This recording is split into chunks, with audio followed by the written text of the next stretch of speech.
How did you get here?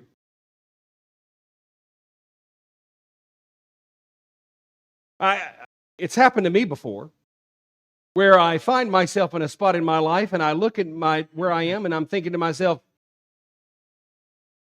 how did I get here?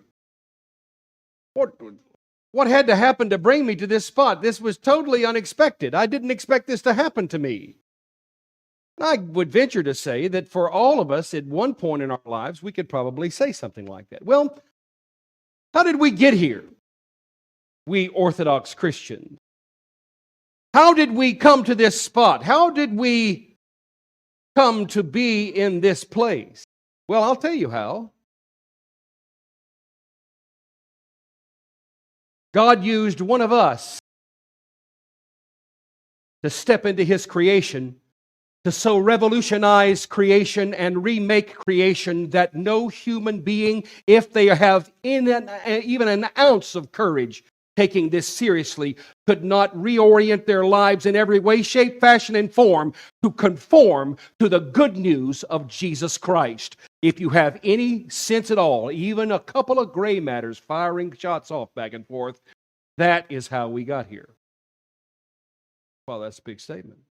Well, look what happened. Look what happened. Today is the day that we celebrate the Nativity of the Theotokos. God, in His mercy, undoes the barrenness of Joachim and Anna in their old age. Now, folks, by the time this happens to Joachim and Anna, everyone that had been living in the Old Testament all those years were going, oh, yeah, no big deal. Happens all the time.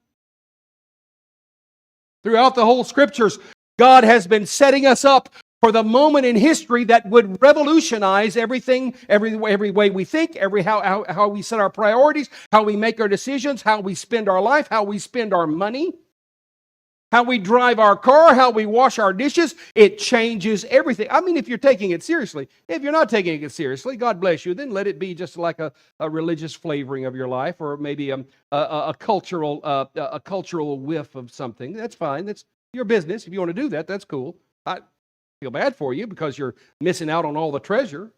Silly, but anyway. Joachim and Anna have a baby. That young woman, Joachim and Anna, are elderly when they have Mary, and they know they will not live to see her come of age. And they ask their friend Joseph, a widower, to watch over her. She goes to the temple and is raised there in the temple, and when she comes of age, Joseph takes her under the protection of his wings, and Mary is visited by the angel, and she gets pregnant. God gets here through one of us. This news revolutionizes what it means to be a human being. If God can take His flesh and step into His creation, God could have showed up any way He wanted to. He could have shown up like the hero landing. You ever seen one of the hero landing? Oh, every Marvel movie has the hero landing. He could have done that.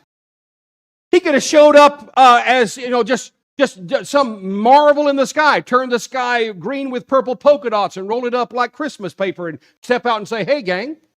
I don't know if you ever watched Monty Python or not. But anytime God shows up in one of the Monty Pythons, he's this weird-looking old bearded guy, and he sticks his head out of the sky and does something and freaks everybody out. God could have done that. God could have done it a million different ways. So why did God do it this way? Because, brothers and sisters, we didn't need to be awestruck as much as we needed to be saved from death. And so what does God do? God comes to us as one of us, taking His flesh from one of us and thereby exalting every human being that has lived, is living, or ever will live to the potential dignity of a bearer of God Himself. In fact, when I was a Protestant, we always used to say, you got to have Jesus come and live inside you. Well, Mary was the first Christian. She said yes to the first invitation for God to come and live inside you. And now, brothers and sisters, you and I are challenged to become Christ bearers, God bearers ourselves. How do you do that? Well, the Apostle Paul gives us the way in our epistle lesson today. The Apostle Paul says that it is neither circumcision nor uncircumcision that matters. And those folks that are constantly talking about the Jewish question.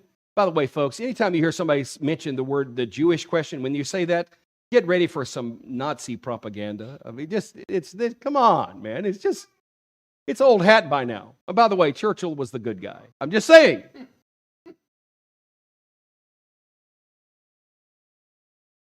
When you're talking about the Jewish question, Jesus answers that question. The Apostle Paul answers that question when he writes to the Romans and he says, he is not a Jew, which is a Jew outwardly. He is a Jew, which is a Jew inwardly. And the Apostle Paul will write today and say, blessings on the Israel of God. Who is the Israel of God?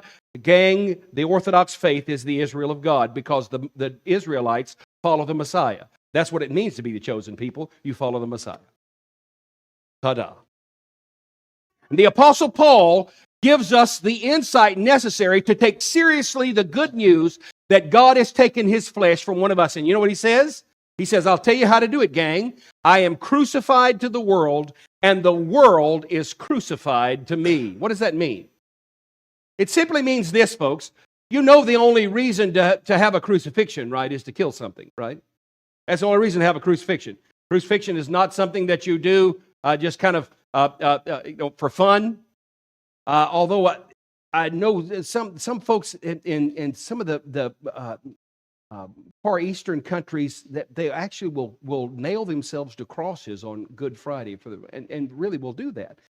Small nails, and they don't stay long, and so on and so forth. But boy, that's a vivid imagery. I'm not quite sure that's what this means, but it does mean this: that if the world is living its life and living its existence in such a way that it does not acknowledge that God has come in the flesh, that is the wrong direction for a human being who takes that God came in the flesh seriously. Period. Full stop. End of discussion. If the world says let's embrace death, the Christian says no, let's embrace life.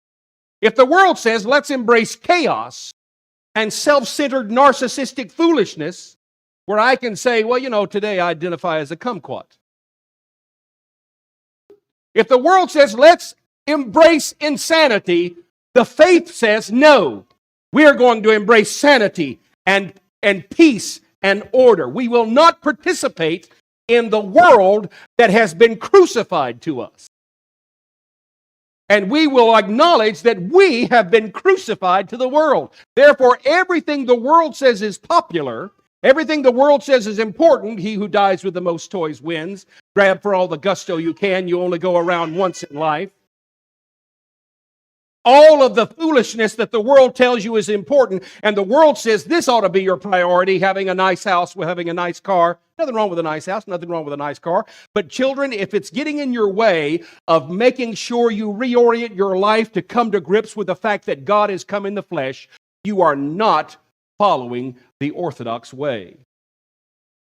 The Orthodox way says that world has been crucified to me. It's dead to me. And I am dead to it. So when the world says, you're a lousy, crazy person, the Christian goes, okay. And when the world says, oh, look at those folks, aren't they wonderful? The Christian goes, okay. That world has been crucified to me, folks. I don't get my favor. I don't get my approval. I don't get my marching orders. I don't get my priorities. I don't get my decision-making processes from a system that is dying and is going into hell. I'm not going to do it. I'm crucified to that world. I am living to Jesus Christ, God, who has come in the flesh. And not just any flesh, folks. He didn't use Mary as wombs or us.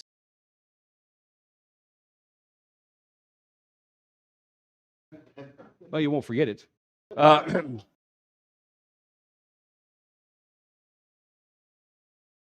God took human flesh from one of us, thereby exalting you to the place where you were always meant to be in the first place. And if you have the courage, if you have the dignity, if you have the insight if you have the humility to set aside that which is keeping you locked into a world that you're supposed to be crucified to and that the world is supposed to be crucified to you, if you have something hooking you into that downward spiral, get free today. Because God has come in the flesh, our flesh, and has come to redeem us and to make us like Himself by grace. And then He goes into battle with our greatest enemies, sin, death, and Satan, destroys them all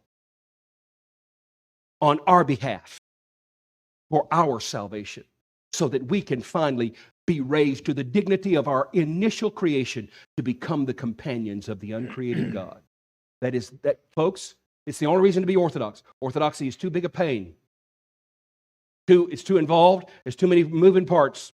It's too complicated. It's too involved. It's too demanding. Orthodoxy is demanding. If it's not for that purpose, if preserving Orthodoxy is not for that purpose, if it's for some other small purpose, it'll die. It will die, thank God.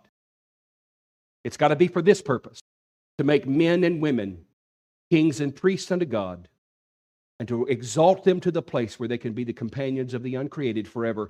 That's why Orthodoxy is the way it is. And this morning, on this Back to Church Sunday, it's time to throw away everything too small that is keeping you locked into a system of life that is leaving you below the dignity of who you really are. To put it aside, to let it be crucified to you, and you be crucified to it, for the glory of God the Father. In the name of the Father, and of the Son, and of the Holy Spirit. Amen. Thank you so much for watching. I pray this was a blessing to you. If it is a blessing to you, please don't forget to like and subscribe and share these videos. It really does help us a great deal. Speaking of helping us, if you'd like to support this media outreach, go to our Patreon site at Faith Encouraged on patreon.com. You can also visit us at our website at faithencouraged.org and write me at frbarnabas@faithencouraged.org. I look forward to seeing you next time. Don't forget to like and subscribe. God bless you.